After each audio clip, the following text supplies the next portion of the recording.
لسان المزال میں یہ حدیث موجود ہے. حضور حضرت معاذ بن جبل اس کے راوی ہے. حضور فرماتے ہیں قیامت کے دن سب نبیوں کے لیے ممبر لگائے جائیں گے. یقیناً حضور کا ممبر سب سے اونچے مقام پہ ہوگا. حضور فرماتے ہیں میرے ممبر کے ساتھ ابراہیم علیہ السلام کا ممبر لگایا جائے گا.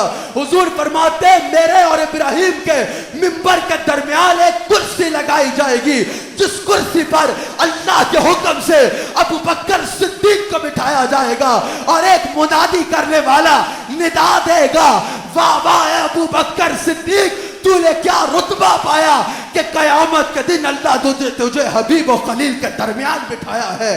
حبیب و خلیل کے درمیان بٹھایا ہے. حضور فرماتے ہیں قیامت کے دن ہر ایک کا حساب ہوگا.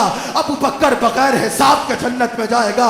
حضور فرماتے ہیں قیامت کے دن ابو بکر لوگوں کی ایسے شفاعت کرے گا جیسے نبی رسول شفاعت کریں گے. امام حاکم اس حدیث کو لائے. حضور نے فرمایا ابو بکر قیامت کے دن اللہ ہر ایک کے لیے تجلی فرمائے گا لیکن ابو بکر کے لیے اللہ خاص تجلی فرمائے گا.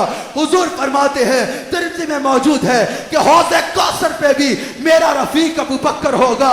ترمذی میں موجود ہے. حضور فرماتے ہیں انبیاء کے بعد جو شخص سب سے پہلے جنت میں داخل ہوگا اس کا نام بھی ابو بکر صدیق ہے. بخاری میں موجود ہے. حضور فرماتے ہیں قیامت کا دن ساری مخلوق رشک بری نگاہوں سے جنت کے دروازوں کو دیکھ رہی ہوگی لیکن جنت کے 8 دروازے جس کو رشک کی نگاہوں سے دیکھیں گے اس کو ابو بکر صدیق کہتے ہیں. حضور فرماتے ہیں اور یاد رکھیے گا ساری مخلوق جنت میں جانے کو نازا ہوگی. حضور فرماتے ہیں وہ جنت جس کا استقبال کرے گی اس کو ابو بکر صدیق کہتے ہیں. حضور فرماتے ہیں ہر نبی کا جنت میں کوئی نہ کوئی رفیق ہوگا. جنت میں میرے رفیق کا نام ابو بکر ہوگا. ان جملوں پہ گفتگو کا اختتام کرتا ہوں. ابو بکر صدیق واقف اسرار مصطفیٰ ہے. صدیق اکبر کشتہ دیدار مصطفیٰ ہے. صدیق اکبر ساکن نظار مصطفیٰ ہے. صدیق اکبر زینت دربار مصطفیٰ ہے. صدیق اکبر رونق بازار مصطفیٰ ہے. صدیق اکبر حاصل افکار مصطفیٰ ہے. صدیق اکبر مظہر کردار مصطفیٰ ہے.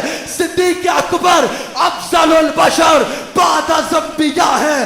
سب سے پہلا کملی والے کی جس کو رفاقت ملی, سب صحابہ کی جس کو امامت ملی, سب سے پہلے ہے جس کو خلافت ملی, اس کے تاج خلافت پہ لاکھوں سلام.